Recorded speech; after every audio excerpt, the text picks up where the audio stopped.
O Senhor, Ele está ouvindo a sua oração. Ele está te contemplando. E Ele está atento a tudo que você falar. Mas fale com sabedoria. Não precisa ser eloquente. Não precisa ter uma oratória ilibada, uma oratória finíssima. Mas a eloquência que você tem que usar é a sinceridade do seu coração. E o Senhor vai falar contigo e você vai se surpreender. Porque Ele é vivo e verdadeiro. Amém? Isaías capítulo 37, no versículo 36 diz assim: Então saiu o anjo do Senhor e feriu no arraial dos assírios a 185.000. E quando se levantaram pela manhã cedo, eis que todos estes eram corpos mortos. Amém? Feche teus olhos em nome de Jesus. Senhor nosso Deus e Pai, nós te louvamos e nós te damos graças, Senhor. Senhor Deus, eu quero falar da tua palavra aqui, ó Deus. Eu quero falar da tua provisão, eu quero falar, Senhor Deus, do teu livramento. Eu quero falar, Senhor Deus, do propósito, Senhor, que o Senhor tem com a sua palavra em nos abençoar, Senhor. Eu quero falar nesta noite, Senhor Deus, daquilo, ó Pai, que o Senhor mais zela, que é pela sua palavra e o compromisso que o Senhor tem invertido, ó Deus, em alguém, Senhor. Senhor, nesta noite, abre os ouvidos dos teus filhos, ó Pai, dos teus servos, e que possa entrar entendimento nas suas cabeças, nas suas mentes, no seu coração, para que eles possam vir entender, Senhor, que o Senhor está ouvindo cada oração e cada petição que seja feita nesta casa. Senhor, abençoa de uma forma poderosa nesta noite, Senhor, os teus filhos, com livramento, ó Pai, com cura divina, Senhor, com tudo aquilo, Senhor Deus, que lhe agrada fazer com o teu povo, ó Pai, porque a tua palavra diz que o Senhor é o Deus Rafá, o Deus que cura, o Deus que tem prazer e satisfação em curar, em libertar da enfermidade, em livrar, ó Deus, das perseguições. Senhor, que nesta noite, ó Pai, a tua igreja esteja com o coração aberto e uma terra fértil, Senhor, para que essa semente caia e venha brotar, Senhor Deus, a 30, a 60 e a 100%, Senhor, porque nesta noite, ó Pai, eu cheguei aqui, Senhor, porque eu creio que tu se faz presente nesse lugar. Eu não vim aqui, Senhor, para vir a ver a roupa dos outros e nem a vestimenta de quem quer que seja, não escutar a história de carochinha, ó Pai, mas eu vim aqui para te adorar e para buscar a tua presença, porque os dias são maus, ó Pai, e os tempos são findos, Senhor. Então nesta noite, ó Deus, fala com o teu povo, porque, ó Deus, eles querem ouvir a tua voz, em nome de Jesus. Amém, amém, louvado seja Deus, aleluia. Amados, aqui em Isaías fala que um anjo do Senhor, em uma determinada hora da noite, ele investiu contra o exército inimigo do povo de Deus, e naquela noite matou 185.000 dos inimigos do povo de Deus. Mas deixa eu começar do começo. O rei Ezequias estava no poder, e quando ele subiu ao trono, quando ele foi assunto ao trono, ele tinha 25 anos de idade, muito novo, não era a idade de ninguém assumir o reinado naquela época. Ele era um menino, 25 anos. Mas o seu pai, Acaz, morreu, e ele tinha que suceder. Então ele estava no poder, e ele entrou determinado a mudar toda a situação e todo o cenário que Judá vivia naquela época. Para começo de conversa, Judá, aquele povo ali em Jerusalém, eles viviam atolados numa idolatria terrível. Eles estavam idólatras de uma tal maneira que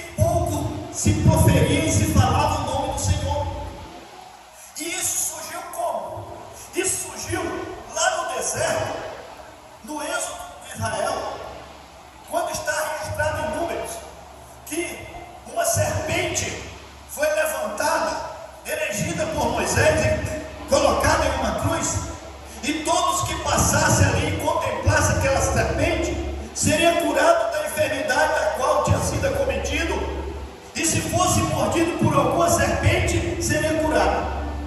Só que essa serpente, ela foi um símbolo naquela época, só daquela época. Mas pegaram essa serpente e conduziram ela ao longo dos anos até a época que eles estavam vivendo. E o povo resolveu idolatrar aquela serpente de bronze e esqueceram de fazer petições ao Senhor Jeová, esqueceram de pedir ajuda, socorro, esqueceram de adorar, esqueceram de buscar a presença do Deus vivo e se tornaram um povo idólatra.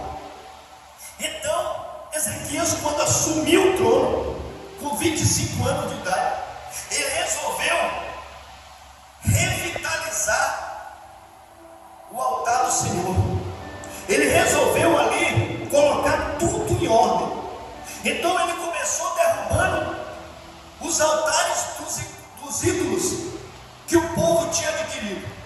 Ele começou a limpar toda a área de idolatria que o povo tinha estabelecido ao longo dos anos, e trouxe novamente para o meio do povo, para o seio do povo, o significado importante de adorar o Senhor.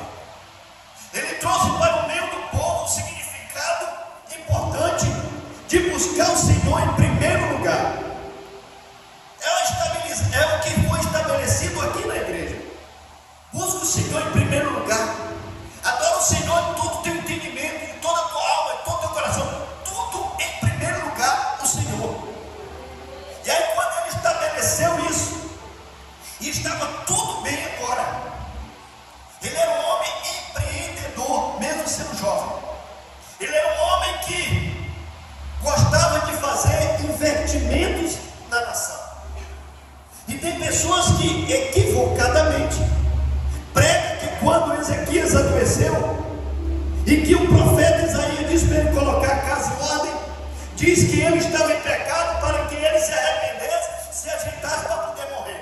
Não, era porque Judá, era porque Jerusalém, é porque o seu reino tinha muitos investimentos, empreendimentos, e ele não poderia morrer e deixar escândalo, deixar obras, deixar negócios inacabados. Então ele era um homem muito sábio, ele era um homem muito trabalhador, e estava indo tudo muito bem. Mas dentro do versículo que eu li agora você imagina um cenário de guerra, em que ocorre um fato, um evento durante a noite, em que um anjo só mata dos seus inimigos, dos seus adversários, 185 mil homens. Como é que você encara um cenário desse? Ocorreu que, quando Ezequias estava no bem bom do seu reinado, ele recebeu uma carta de Senaqueribe, o rei da Síria. E Senaqueribe mandou uma carta afrontando o Deus de Israel. Mandou uma carta desfazendo toda a crença que Ezequias podia ter no Deus de Israel. E essa carta, o conteúdo, tinha um valor mais ou menos assim. Ele dizia que as outras nações nas quais ele passou por cima, as outras nações as quais ele atropelou com o seu poder de guerra, com o seu exército, os seus deuses não foram capazes de lhe livrar.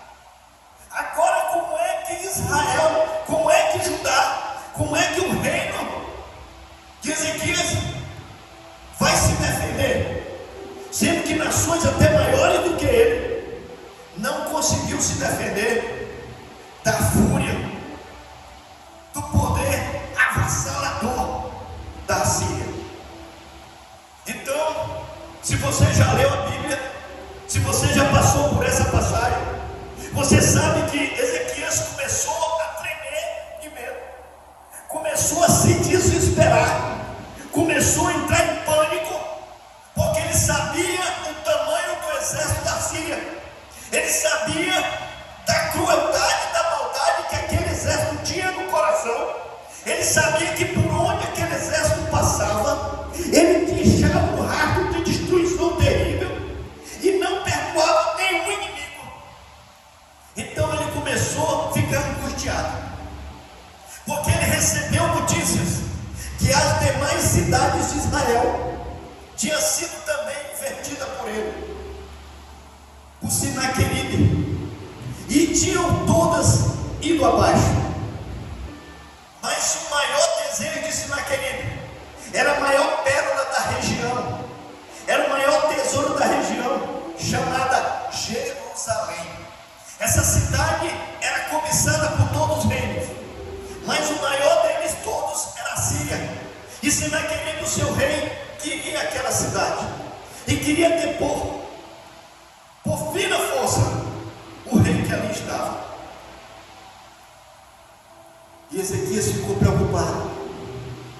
Então Ezequias reuniu tesouros do templo, reuniu tesouros da casa real, e nesse montante deu 10,5 toneladas de prata e 1 tonelada e 50 quilos, 1 tonelada e 50 quilos de ouro, e mandou para Sinaqueribe, para que ele não invertisse contra a cidade, para que ele não invertisse contra Judá, com o seu gigantesco exército.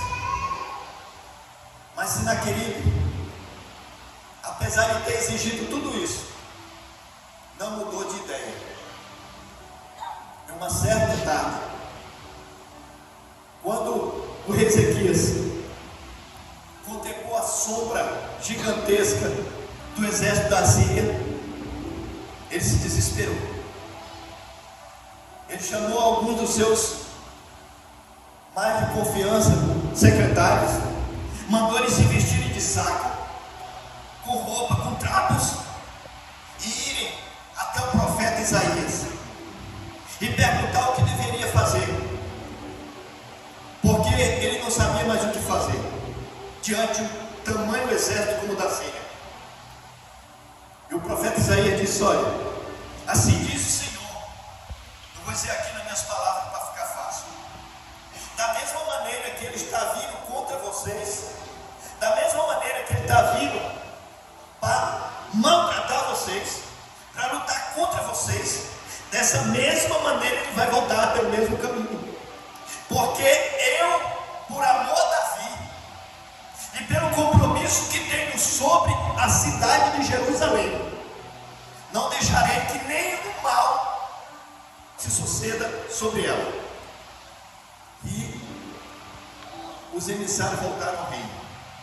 O rei foi até o templo, dobrou o joelho e agradeceu ao Senhor pela resposta, porque o Senhor disse que ele ia lutar no lugar de Judá, ele ia lutar no lugar do rei Ezequias. Porque deixa eu dizer uma coisa para você, meu irmão, deixa eu dizer uma coisa para você, meu irmão, não adianta você tentar resolver um problema do qual você não tem capacidade de resolver, porque se você for tentar resolver, você vai sucumbir. Se você tentar resolver, você vai entrar em parafuso, você não vai conseguir resolver. Então você peça ajuda a quem pode, você peça ajuda a quem tem altura para te ajudar. Às vezes você está com dificuldade, aí você procura ou ter um irmão com a maior boa vontade para lhe ajudar, mas se analisar a situação, você às vezes vai pedir ajuda a quem está mais fraco do que você. Às vezes você vai pedir ajuda a quem já não está mais nem conseguindo caminhar, e vai ser 2 quedas, vai ser 2 mortes. Mas você reconheça que diante da dificuldade, diante da luta, diante da batalha, diante do cenário que se encontra na sua frente, você tem que procurar os que mais são grandes, que é o Senhor dos Exércitos. Você procura o seu pastor e ele vai te orientar. Você procura o obreiro da linha de frente da igreja e ele vai dizer para você o que você tem que fazer. Porque às vezes nós queremos fazer coisas que nós não podemos fazer e vamos fazer, e nessa hora é que nós nos afundamos. Às vezes a gente fica batido com alguma coisa, mas o Senhor diz assim: eu sou contigo, meu filho, eu sou contigo, meu servo, e você vai vencer acontecer, porque eu tenho compromisso com a minha palavra, e eu vou lutar no teu lugar. Louvado seja o nome do Senhor. Ezequias, ele tinha entrado em parafuso. Agora você imagina um rei que a fama dele vem arrastando e destruindo por todo canto que ele passa, em direção a você. O que você pensa? Como é que você vai reagir? Como é que você vai encarar uma situação dessa? É difícil. É difícil. Eu, quando chego no meu trabalho, já falei isso aqui, eu tenho prazer em dizer isso. Eu não troco nem a minha roupa de serviço sem antes fazer a minha oração ao Senhor, sem antes apresentar o meu trabalho ao Senhor. Eu não chego lá, já vou me mexendo, às vezes eu tenho serviço que o dinheiro já está à frente, mas eu tenho primeiro que conversar com o dono daquele trabalho, que é o meu Senhor.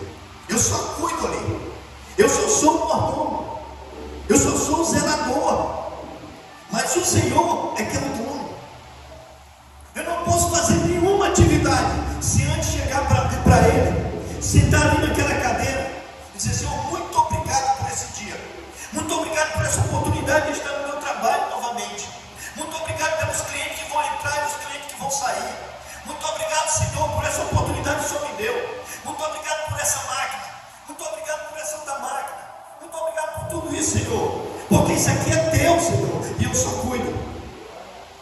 Quando eu entrego na mão do Senhor, quando eu digo que Ele é o dono, tudo o que acontecer é responsabilidade do Senhor.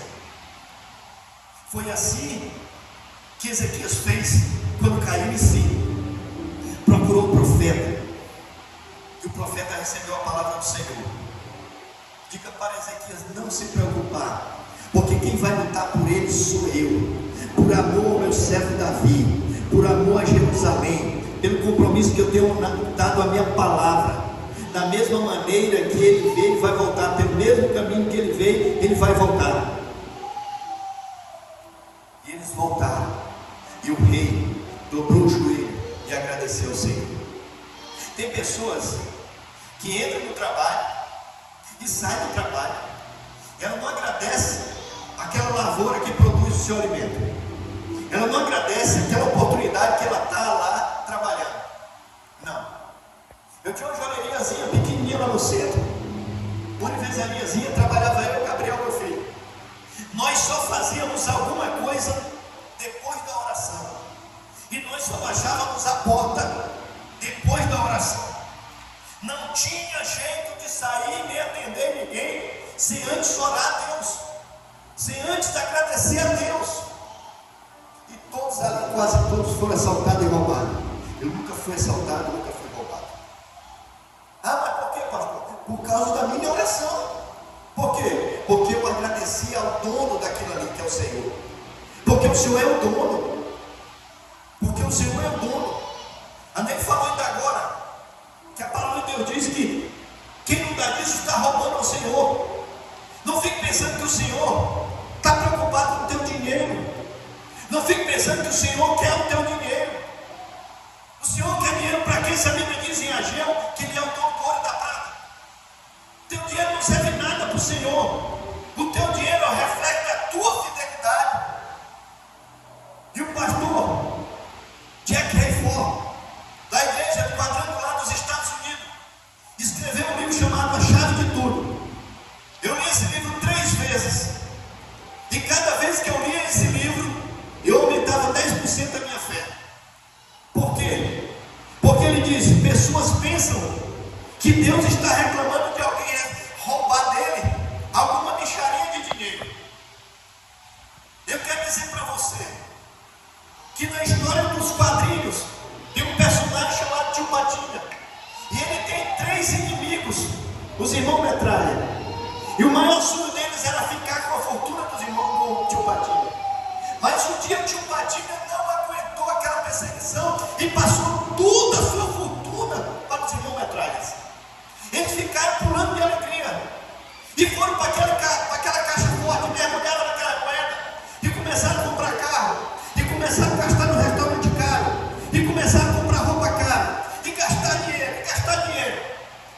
a história da folhinha lá do padrinho.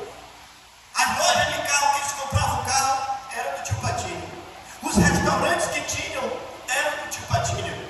As lojas de roupa que tinham na cidade, todas pertenciam ao tio Patinho. Eles roubaram o tio Patinho para colocar o dinheiro aonde?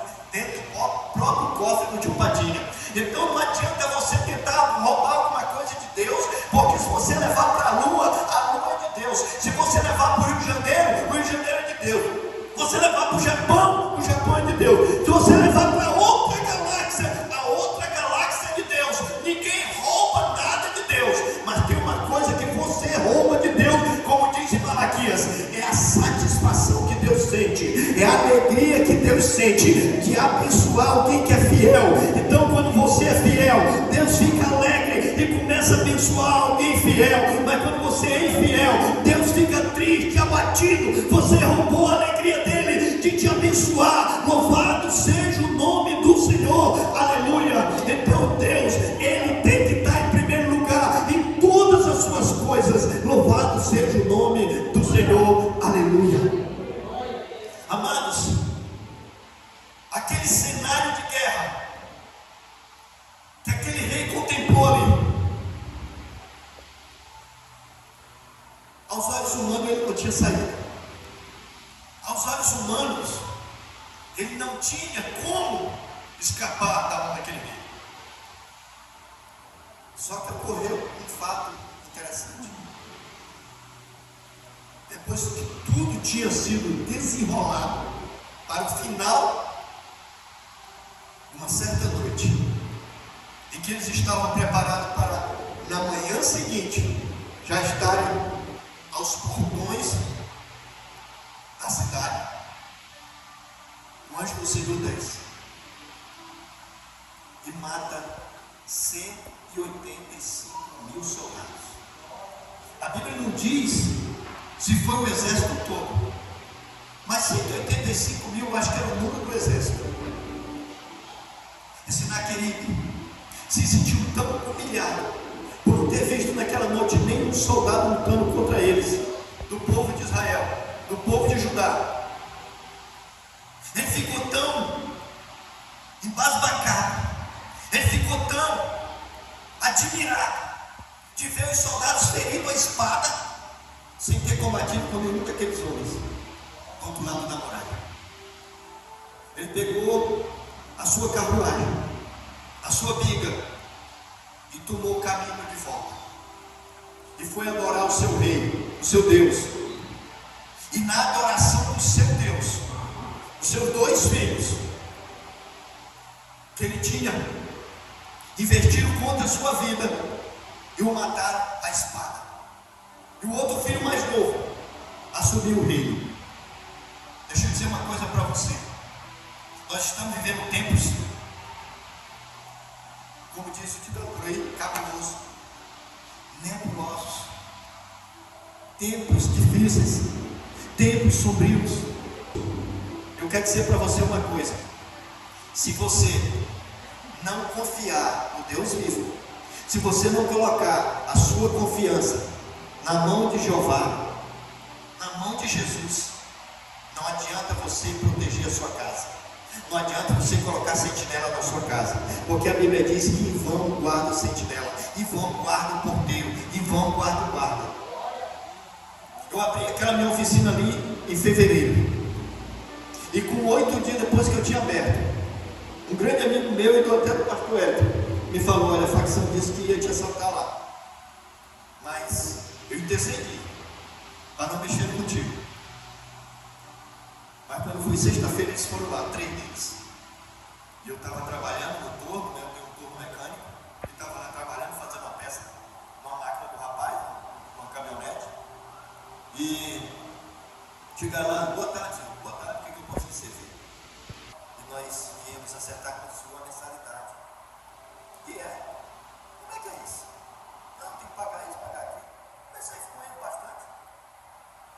Certo é que eu tenho que pagar uma taxinha todo mês para mim ficar lá trabalhando. Aqueles que medem força com quem não tem responsabilidade, perde. Aqueles que medem força com quem não tem respeito, perde. Mas aquele que chega e diz: Senhor, É o Senhor que vai lutar por mim. É o Senhor que vai me dar força por mim. Porque isso aqui é teu, Senhor. No dia que o Senhor quiser resolver, o Senhor resolve. No dia que o Senhor não quiser, o Senhor não resolve. Então é assim, meus amados. Esse homem aqui, Ezequias, se ele tivesse tacado ou trocado os pés pelas mãos e enfrentado um rei cruel, um rei que não respeitava a vida, um rei que não queria saber da sobrevivência de ninguém, com desejo de expansão do seu reino, com desejo de expandir as suas fronteiras, ele partiu e invertiu contra todas as cidades e reinos circunvizinhos. E quando faltou o último, que era Judá, que era Jerusalém, a cidade mais cobiçada, então ele disse: agora nós vamos invertir contra eles, porque o exército deles é pequeno, o exército dele não tem muita força, porque são poucos homens, e o nosso é numeroso. Então vamos lá. Deixa eu dizer uma coisa para você: o Senhor, ele bate no inimigo só com vento. O Senhor combate contra a muralha só com pisada de pé. O Senhor derruba muro só com toque de trombeta. Então não adianta você se preocupar: oh Senhor, o que eu devo fazer? Senhor, eu quero só que o Senhor lute por mim, porque eu sou teu servo, eu sou teu filho, em nome de Jesus. Não adianta. Não adianta.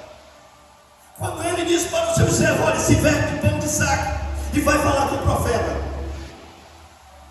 ele está usando uma metodologia de humildade, se humilhando. Eu já vi pessoas que ele está em desvantagem e ele quer sobressair. Ele está em desvantagem e ele quer crescer em cima daquele que está dando conselho.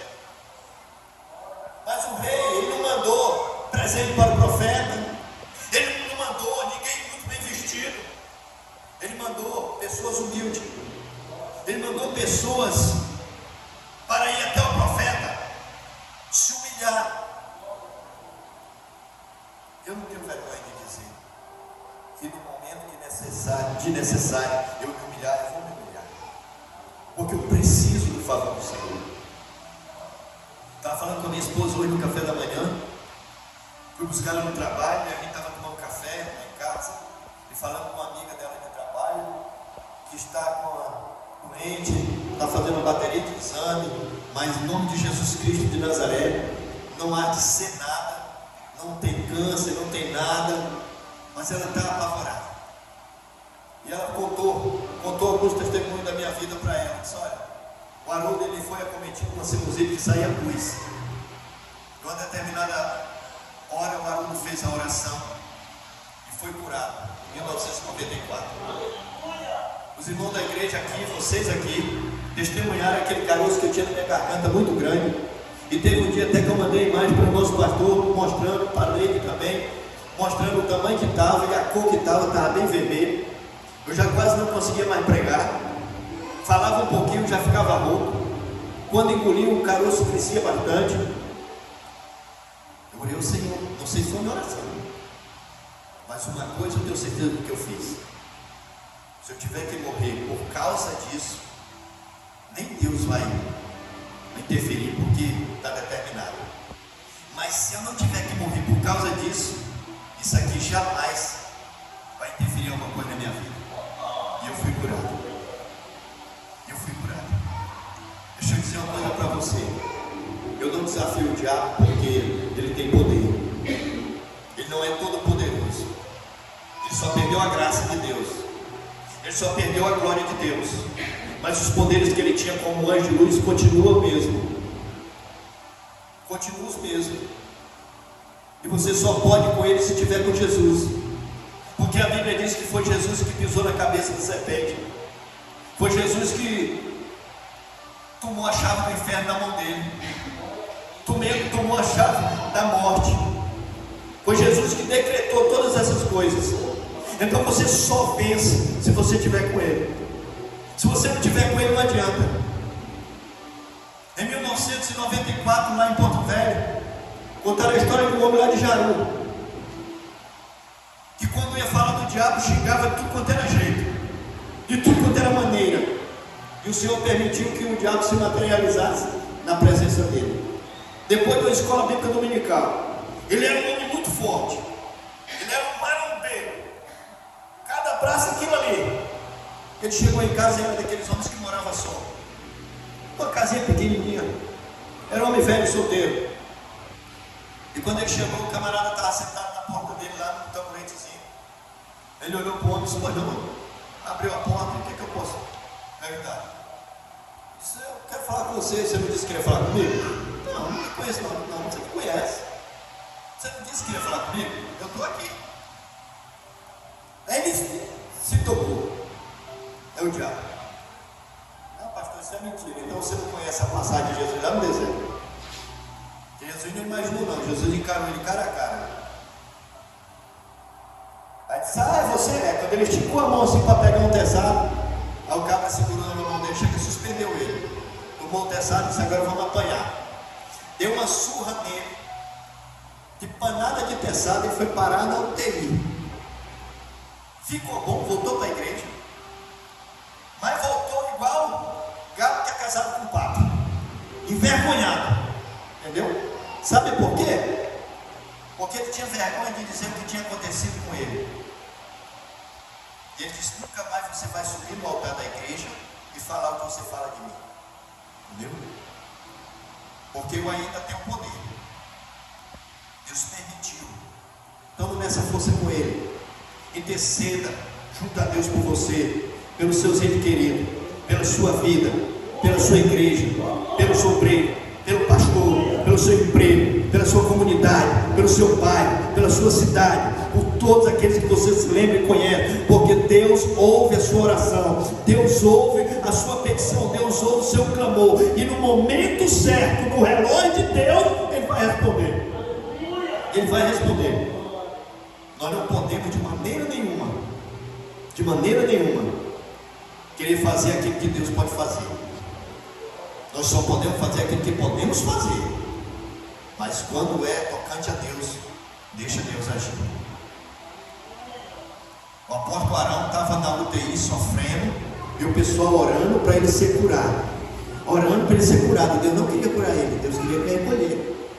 Até que a apóstola Deise, eu fui até professor de teologia dela, ela dobrou o joelho e disse: gente, eu não quero mais que interceda pelo Arão, porque Deus falou no meu coração que Ele quer fazer a vontade dele. Quando ela fez a oração, no outro dia o Arão partiu. Então não fique impedindo Deus de trabalhar, não fique ensinando Deus a trabalhar. E depois de todos esses ocorridos, depois de todas essas coisas resolvidas, o rei Ezequias caiu enfermo, ficou doente. E o profeta Isaías foi até lá. Deus mandou ele ir até o palácio e dizer para ele: põe a casa em ordem, põe o governo em ordem, porque essa doença é para a morte, você vai morrer. E o rei Ezequias chorou. E o profeta Isaías saiu. E quando chegou no pátio do palácio, antes de chegar no pátio do palácio, o Ezequias virou para a parede e orou ao Senhor, dizendo: Senhor, lembre-te que eu fui correto diante dos teus olhos, e fiz tudo que era correto de acordo com o teu estatuto, procedi corretamente na tua presença. Lembra-te de mim, Senhor, que eu fiz tudo que era certo.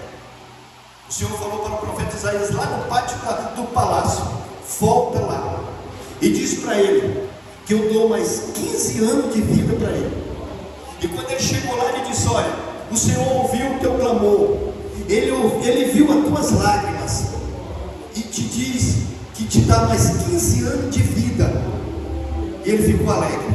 E para te provar isso, o remédio para curar essa úlcera é pasta de figo. E para concretizar o que eu estou te falando, Deus vai voltar 10 graus no relógio de Acais. Porque adiantar o relógio todo mundo sabe, ele sempre vai para frente. Mas voltar, só Deus faz isso. Amém? Fique em pé em nome de Jesus. Deus luta por você. Deus batalha por você. Deus te protege. Pode mexer com você, mas só vão até um certo ponto. O diabo é um cachorro que está numa coleira de Deus. E ele só vai até onde Deus solta a coleira. Ele só vai onde Deus permite.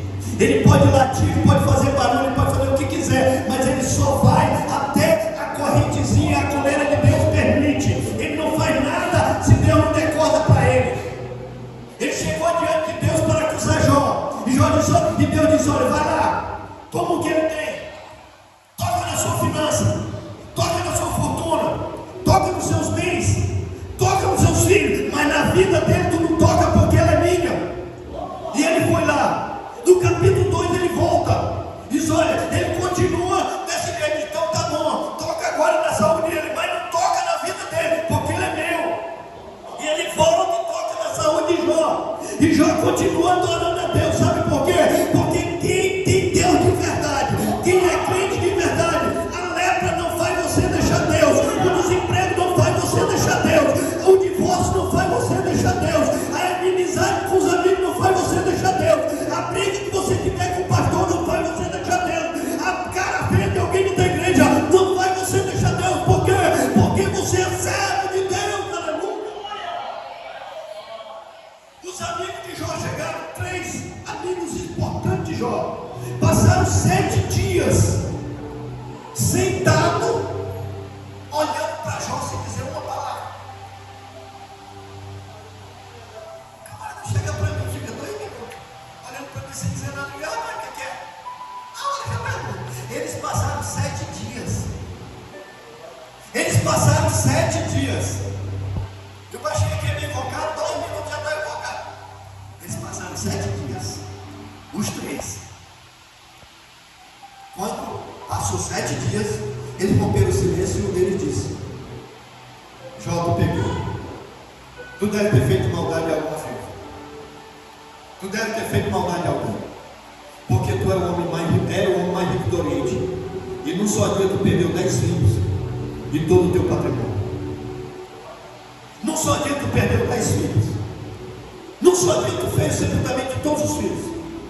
Tu fez uma maldade muito grande. Olha aqui, amigo. Deixa eu dizer uma coisa para você. Eu conheço pessoas, e conheci pessoas, que por muito menos, ele colocou a corda no pescoço, se jogou no prédio abaixo. Por que não estou falando que está morrendo? Não, porque a mulher no joelho fugiu com o secretário, o cara se jogou lá de cima. Por que fulano de tal se matou? Não, porque ele perdeu todo o dinheiro no banco. E Jó se manteve firme ao Deus vivo. Jó se manteve firme ao Deus verdadeiro. E sabe o que o Senhor fez? Curou ele. Curou o seu casamento. Porque a Bíblia diz que, a Bíblia não diz que ele trocou de mulher. A mulher dele ficou lá. Curou o seu casamento. Curou a sua saúde. Devolveu o que ele tinha em dobro. Se você não acredita mais, se fosse isso tudo que eu falei aqui, ainda é pouco para você, eu não sei mais o que fazer. Eu não sei mais o que dizer para você. Porque as outras nações, em função deles, estão querendo massacrar Israel. Mas Deus é com eles. Deus é com eles. Amém? Fecha teus olhos em nome de Jesus. Se você tem algum problema, se você está com algum problema,